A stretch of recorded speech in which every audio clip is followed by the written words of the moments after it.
आर्यपुरम नामक गांव में पार्वतम्मा नाम की एक अमीर महिला रहती थी। उसकी प्रकृति कंजूस थी। उसकी इस स्वभाव के कारण उसका पति भी उसे छोड़कर चला गया था।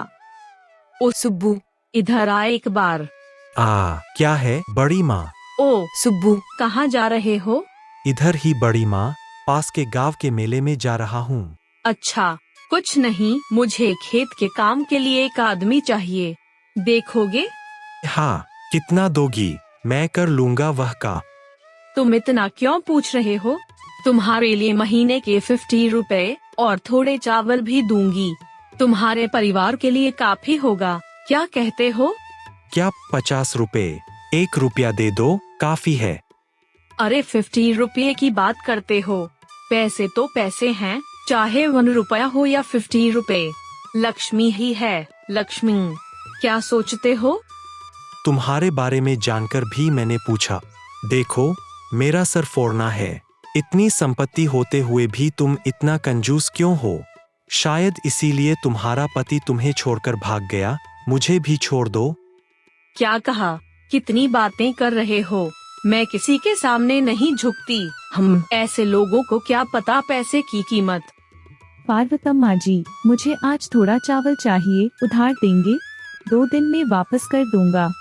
आज त्योहार है, बेटी दामाद आ रहे हैं, देखिए हाथ में कुछ नहीं है। क्यों दुर्गा, तुम्हें सिर्फ मेरे ही घर मिलता है? कभी यह कभी वह पूछने निकल आ जाते हो। मेरे पास थोड़ा भी नहीं है, एक दाना भी नहीं, जाओ यहाँ से। क्या कर्म है मेरा, सबकी नजरें मुझ पर और मेरी संपत्ति पर हैं। क्यों दुर्गा, पार्वतम्मा के बारे में जानकर भी उसे पूछती हो? वह नहीं देगी और दूसरों पर निंदा करेगी। इतनी संपत्ति होने पर भी उसका घर अच्छा नहीं है। उसे क्या पता परिवार का मतलब। क्या करूं दीदी, आज बहुत जरूरत है। चलो, थोड़े चावल मैं दे दूंगी, आओ।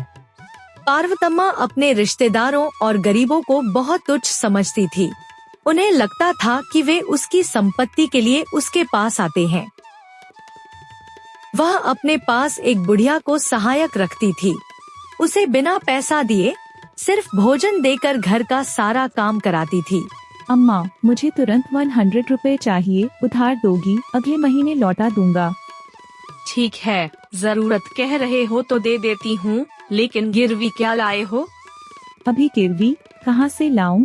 वो गले में जो मंगलसूत्र है। मंगलसूत्र? इसमें क्या गलत है? बड़ों ने कहा है कि सोने के धागे से अच्छा हल्दी का धागा है। वो गाय का बछड़ा किसका है जो हमारे खेत में चर रहा है? वो हमारे पड़ोस के पार्वतम्मा का है, सर। सुना है उसके बारे में, वह ब्याज का कारोबार भी करती है और सबको कंगाल बनाती है। सर, वह दूध, दही और गोबर भी बेचकर पैसे कमा लेती है। गाय को चारा देने के लिए दूसरों के खेतों में छोड़ देती है। उसकी बातों से डरकर गांव के लोग कुछ नहीं कह सकते। फिर उसका पति क्या करता होगा, बेचारा? उसका पति, वह तो कब का उससे तंग आकर कहीं भाग गए। ठीक है, पहले उसे हमारे खेत से बाहर निकालो। ठीक है। अरे गंगू, ये क्या, अभी तक सो रहे हो? क्या है अम्मा?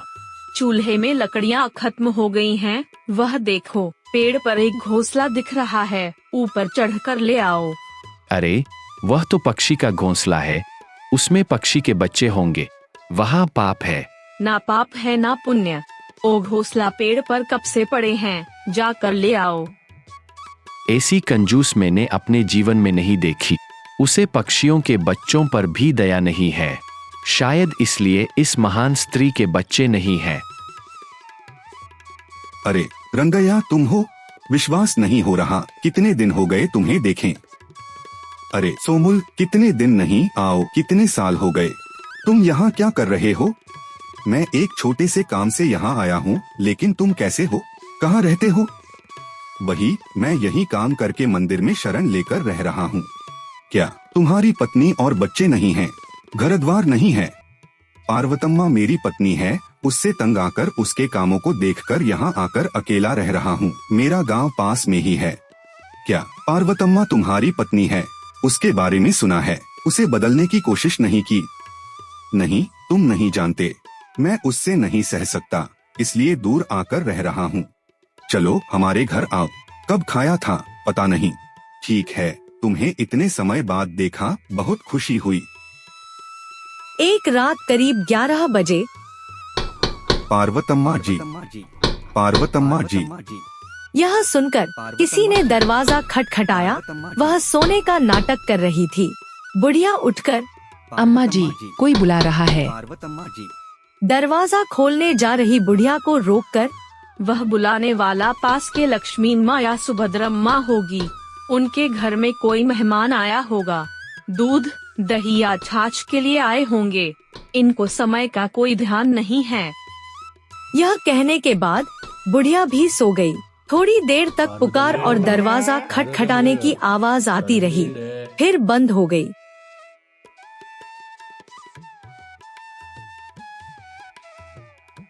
अगले दिन सुबह बुढ़िया उठकर काम करने गई और डरकर अम्मा जी, हमारा सब कुछ लूट गया। यह सुनकर घबराई पार्वतम्मा क्या हुआ बुढ़िया, सोने नहीं देती? कहते हुए बुढ़िया पर चिल्लाती हुई रसोई में गई और आश्चर्य रह गई। रसोई में बर्तन नहीं थे। दूध, दही और गोबर बेचकर जमा किए पैसे बर्तनों में रखती थी और पड़ोसियों का गिरवी रखा हुआ सामान सब गायब थे। अरे, कौन सा चोर मेरा घर लूट कर चला गया? उसके सिर पर गाज गिरे, उसके हाथ टूट जाएं, उसे कोई बीमारी हो, वह बर्बाद हो जाए। यह कहकर पार्वतम्मा शाप देने लगी और जोर जोर से रोने लगी। यह सुनकर पड़ोसी इकट्ठा हो गए। पड़ोस की लक्ष्मी माँ और दुर्गम्मा आगे आकर पार्वतम्मा से रात को हमने देखा आपके आंगन में चोर आ गया था। यह बताने के लिए हमने दरवाजा बहुत देर तक खटखटाई। पड़ोसियों की बात सुनकर पार्वतम्मा आवक होकर वह गिर पड़ी। रात को हमने दरवाजा खटखटाने की आवाज सुनी, उठे और सोचा कि कोई मदद मांगने आया होगा, लेकिन हमें पता नहीं था कि वे हमारी मदद करने आए थे।